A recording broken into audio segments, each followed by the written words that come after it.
Hello दोस्तों, स्वागत है हमारे न्यू यूट्यूब चैनल में। मेरे साथ जुड़े क्योंकि मैं एकांत की असली ताकत को खोजने के लिए मौन में पूरा दिन अकेले बिताने की चुनौती देता हूँ। अकेलापन एक ऐसी अवधारणा है जिसने मुझे कुछ समय से आकर्षित किया है और मुझे एहसास हुआ है कि यह आत्म खोज का एक महत्वपूर्ण घटक है।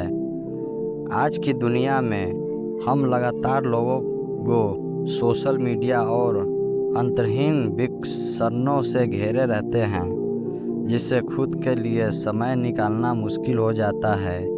लेकिन क्या होगा अगर मैं आपसे कहूं कि एकांत आपकी असली क्षमता को अनलॉक करने की कुंजी हो सकता है। हम एक तेज़ रफ्तार दुनिया में रहते हैं जहां हर कोई हमेशा व्यस्त रहता है और भाग दौड़ में फंसना आसान है। हम लगातार नोटिफिकेशन, ईमेल और सोशल मीडिया अपडेट से घिरे रहते हैं, जिससे शांति एक पल पाना चुनौतीपूर्ण हो जाता है। ऐसा लगता है कि जैसे हम हमेशा हेडमास्टर वकील पर दौड़ रहे हैं, वही तेज़ी से नहीं जा रहे हैं। हम जुड़े रहने के इतने आदी हो गए हैं कि हम भूल गए हैं कि खुद के साथ अकेले रहने का क्या मतलब है।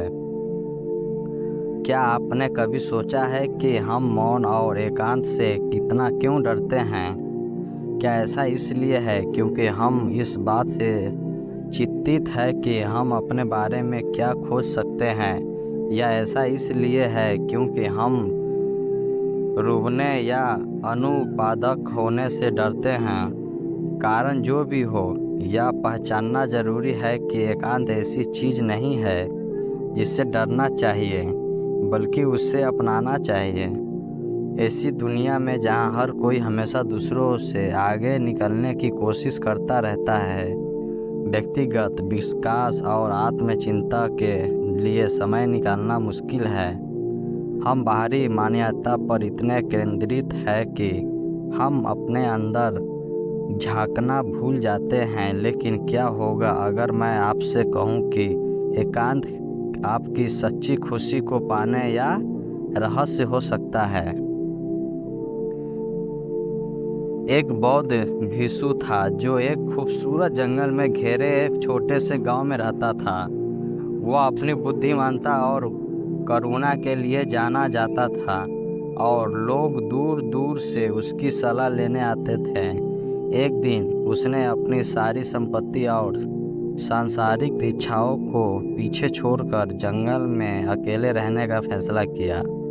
वह चुपचाप बैठा रहा, घंटों तक ध्यान करता रहा, अपने अहंकार और इच्छाओं को त्यागता रहा। जैसे ही वह शांति से बैठा, उसने अपने आसपास प्रकृति की सुंदरता को देखना शुरू कर दिया। पंछियों का गाना, पेड़ों का हिलाना और पंक्तियों के बीच से बहती हुई हल्की हवा। उसे शांति और सुकून का एहसास हुआ जो उसने पहले कभी अनुभव नहीं किया था।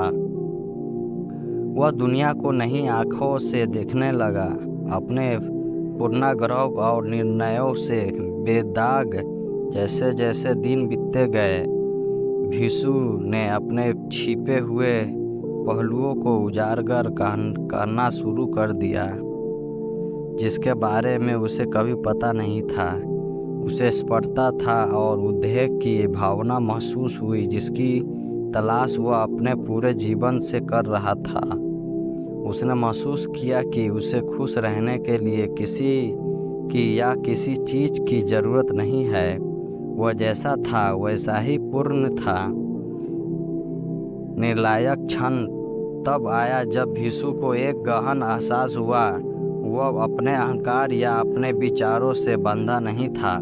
वह जो चाहे बनने के लिए स्वतंत्र था, और वह स्वतंत्रता उत्सर्जन थी। उसने एक शक्तिकरण की भावना महसूस की, खोज उसने पहले कभी महसूस नहीं की थी। जैसे ही भिक्षु मौन में बैठा, उसने पाया कि वह अकेला नहीं था। वह ब्रह्मांड से जुड़ा हुआ था और ब्रह्मांड उससे फुसफुसाते हुए बात कर रहा था। उसे अपने आसपास की हर चीज़ के साथ एकता का एहसास हुआ और एकता की उस भावना ने उसे अपने रास्ते में आने वाली हर चीज़ का सामना करने की ताकत और साहस दिया। उसने महसूस किया कि उसे अकेलेपन से डरने की ज़रूरत नहीं है, क्योंकि यह मौन के उन क्षणों में था जब उसने अपना असली रूप पाया। वह अब अपनी सीमाओं में बांधा नहीं था, वह उड़ने के लिए स्वतंत्र था। भीषु की कहानी हमें सिखाती है कि एकांत का मतलब अकेले रहना नहीं है, यह खुद के साथ रहने के बारे में है। यह हमारे डर, हमारे संदेश और हमारी असुरक्षाओं को गले लगाने और दूसरी तरफ मजबूत होकर उभरने के बारे में है। यह हमारी असली क्षमता की खोज करने और एक ऐसी जीवन जीने के बारे में है जो प्रामाणिक और सार्थक है हो। तो हम भीषु की कहानी से क्या सीख करते हैं? हम सीख सकते हैं कि एकांत कुछ ऐसा नहीं है जिससे डरना चाहिए, बल्कि कुछ ऐसा है जिससे संजोगना चाहिए। हम सीख सकते हैं कि एकांत को अपनाने से हम अपने असली रूप में खोज सकते हैं और अंतरिक्ष शक्ति पा सकते हैं। देखने के लिए धन्यवाद सभी को।